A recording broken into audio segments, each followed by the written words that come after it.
guys, my name is Nguyễn Thùy Trang, an undergraduate maturing in English linguistics at the Department of Foreign Language of Saigon University. Last week, we just went on a field trip to the southwest of Vietnam. This vlog is going to capture all the experience that I had from the trip. Let's go. At 5:30 a.m., we started from Saigon University to Sadec City. We met our tour guide, Mr. Minh, and our mentor on this trip, Miss Cơ. On the way, we stopped at the Mekong rest stop for our breakfast. We had hủ tiếu, bánh canh, and cơm tấm. I chose hủ tiếu and it was pretty good. After that, we went on the trip to the first destination, Huỳnh Thủy Lê Ancient House. Huỳnh Thủy Lê Ancient House is located in Sadec City, in Đồng Tháp Province. The house is a beautiful mix of three architectural styles, French, Vietnamese, and Chinese.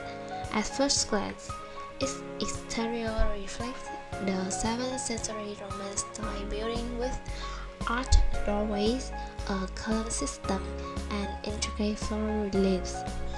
However, the interior resembles the traditional three-compartment layout of Vietnamese houses.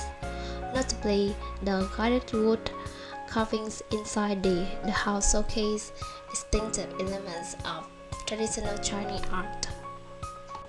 Beyond its unique fusion of Eastern and Western architecture, Huỳnh Thủy Lê Ancient House is also renowned for its connection to a tragic love story.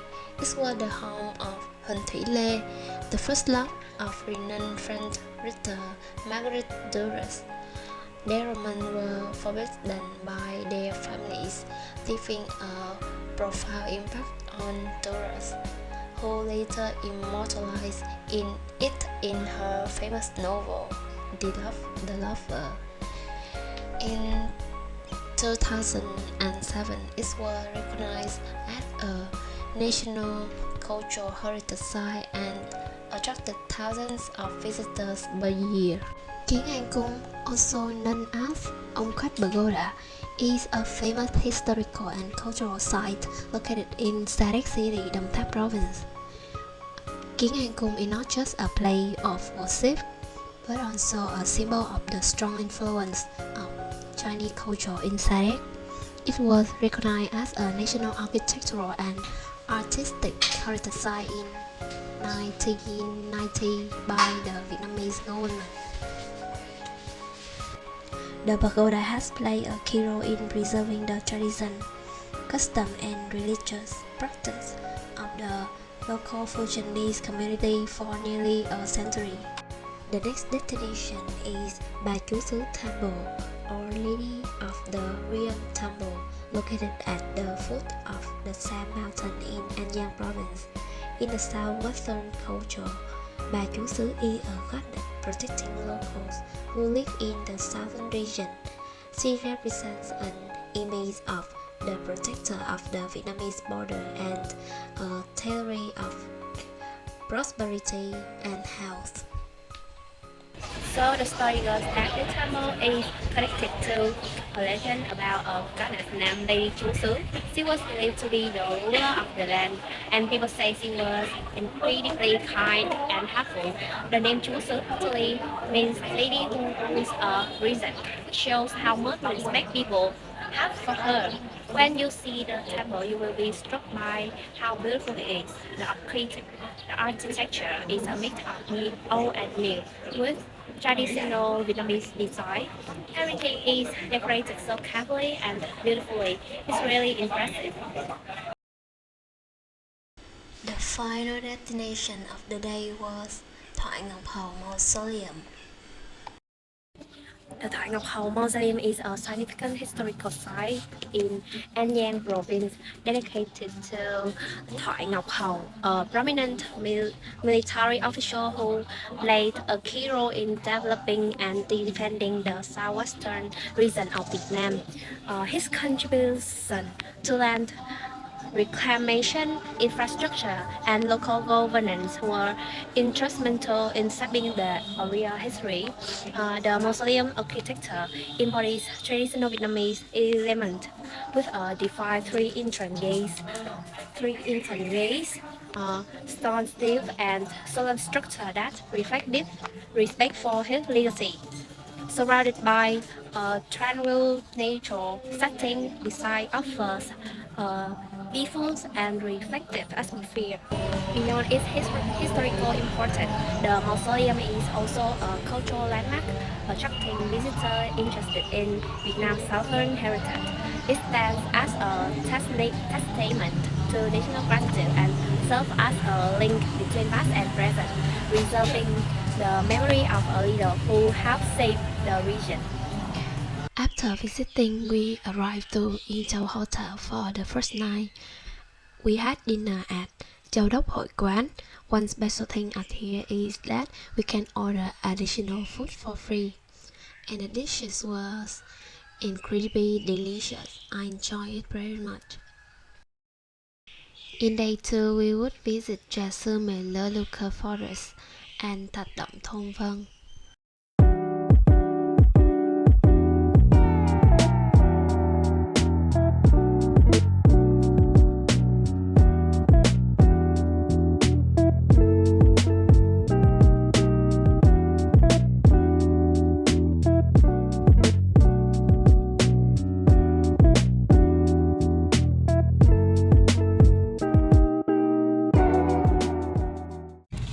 We are in the Trà Sư Mề Lơ Forest.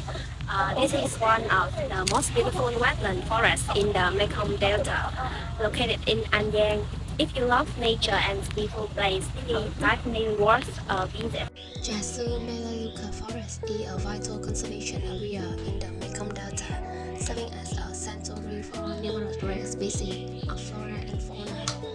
The forest is predominantly covered by melodic trees, creating a lush green landscape throughout the year. Its rich biodiversity is further enhanced by aquatic plants and home to over 70 bird species, including rare ones listed in Vietnam Red Book. Visitors can immerse themselves in this nature wonder through wooden sampan or motorboat. They can admire the mesmerizing sight of green duckweed blanketing the water surface while enjoying the soothing sound of birds and nature. This experience is particularly captivating during the floating season, making Trà Sư an unmissable ecotourism destination.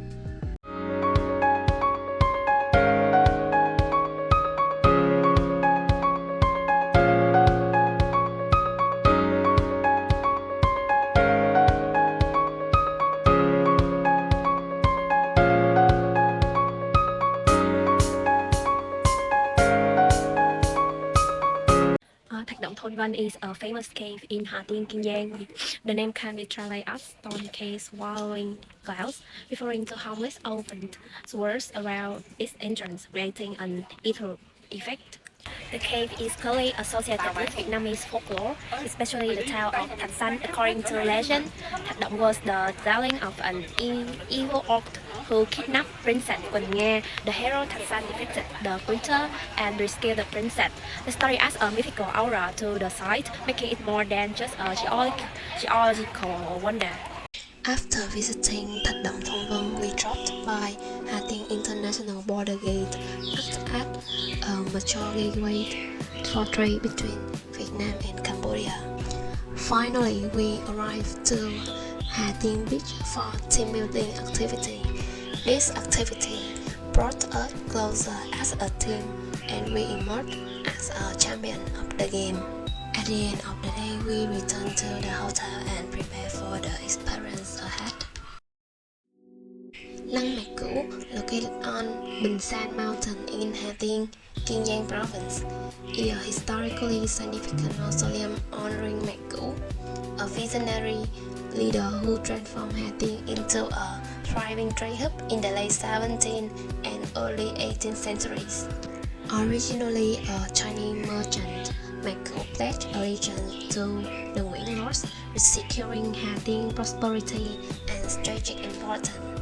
The mausoleum complex features traditional Vietnamese and Chinese architectural elements, including intricate carvings and symbolic motifs, and serves as the final resting place for Mạc Cửu and his descendants. We moved to Nguyễn Trung Trực Temple is a sacred site in Rạch Giá, Kiên Giang province, built to honor Nguyễn Trung Trực, a national hero who led resistance movements against French colonial force, known for his famous victory in the Battle of Nhật Tảo, where he burned a French warship. Nguyễn Trung Trực became a symbol of patriotism and bravery. At the end of day 3, we continue our journey to Cà Mau to prepare for the next day tour. We stay at Phú Cường Hotel Cà Mau, which was my favorite hotel during this trip. As a 4-star hostel, it features an elegant design, well-equipped rooms, and exceptionally attentive and friendly staff. At 6 a.m. on the 4th day, we were arriving to Mũi Cà Mau, the southernmost point of Vietnam, located in Cà Mau province. It's home to several iconic landmarks that showcase its geographical, cultural, and ecological significance. One of the most famous is the National Coordinate Landmark GPS 0001, symbolizing the country's citizenship, alongside the ship-shaped monument designed in the form of a sailing ship. This monument represents Vietnam moving forward into the future. It features the inscription Mũi Cà Mau, đất Mũi, reinforcing national pride and marking the exact third-most location. Next is the Cà Mau Community Flag Pole, standing 33 meters high. This flag pole is part of a nationwide project to establish symbolic sovereignty markers across Vietnam. It proudly flies the national flag and is a powerful representation of Vietnam's territorial integrity. Finally is the Ho Chi Minh Statue and Memorial Area. It was built to honor President Ho Chi Minh, Vietnam's revolutionary leader. It is a place of historical and cultural significance where locals and visitors come to pay their respect. The area is surrounded by peaceful gardens, making it a solemn yet serious attraction. Our group also made a stop here to take photos to capture memorable moments of the trip. After having lunch, we spent 4 hours arriving to Cần Thơ province. We stayed at Ninh Kiều Riverside Hotel, one of the best hotels at Cần Thơ province. That night, we spent time strolling around Cần Thơ market and enjoying the lively atmospheres. At 5 a.m. on the last day of our trip, we were gathering at Ninh Kiều Wharf to visit the Cái Răng floating market, one of the most famous destinations in the Mekong Delta. It comes alive at dawn, 5 a.m. to 7 a.m., with both selling food, vegetables, and local specialties. Most traders use small wooden boats and motorized sampans, which create a picturesque and dynamic scene on the river. After checking out of our hotel, we headed to Mỹ Tho Pier to begin our tour of Thới Sơn and Phu Islands, the final destination of this trip.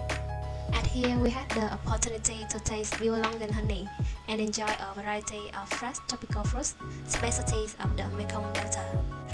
The experience concluded with a peaceful ride on a small wooden boat, weaving through narrow canals lined with a lush nipah palm trees. The fresh air and tranquil surroundings made me feel incredibly relaxed. It was truly an unforgettable experience. And just like that, our field trip came to an end as we hit the road back to Saigon University. It was a trip filled with joy and unforgettable experience. Thank you all for watching my vlog. See you again soon.